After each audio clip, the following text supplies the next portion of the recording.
Welcome to SV channel.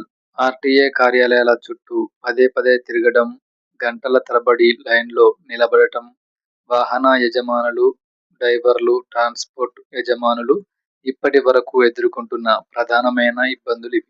ఇక ఈ వ్యయ ప్రయాసాలకు స్వస్తి చెప్పే అవకాశాలు కనిపిస్తున్నాయి. ఆధార్ ధృవీకరణతో 100 రవాణా సేవల్ని ఆన్లైన్లో అందుబాటులోకి తీసుకువచ్చేలా తాజాగా కేంద్ర రోడ్డు రవాణా, జాతీయ రహదారుల మంత్రిత్వ శాఖ గెజిట్ నోటిఫికేషన్ జారీ చేసింది. ఈ నేపథ్యంలో రాష్ట్ర రవాణా శాఖ కూడా దశల వారీగా అమలు చేసేందుకు సిద్ధమవుతుంది.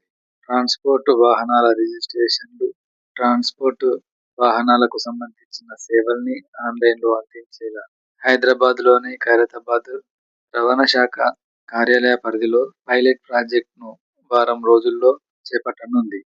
తర్వాత నెల, 2 నెలల్లో రాష్ట్ర వ్యాప్తంగా విస్తరించేలా కార్యాచరణ సిద్ధం చేసింది. పరివాహన్, సారథి, ఈ-చాలన్ పోర్టళ్ల ద్వారా ఆధార్ ధృవీకరణతో 100 సేవలకు కేంద్రం అనుమతిచ్చింది.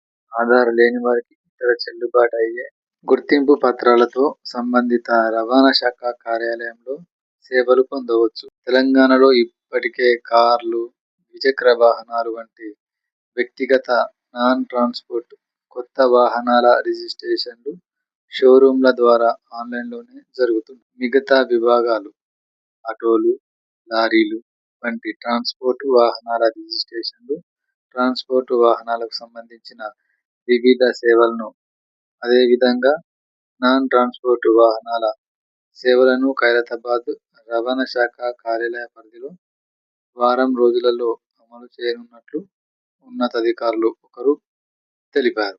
ఎస్వి ఛానల్ను లైక్ చేయండి, షేర్ చేయండి, సబ్స్క్రైబ్ చేయండి.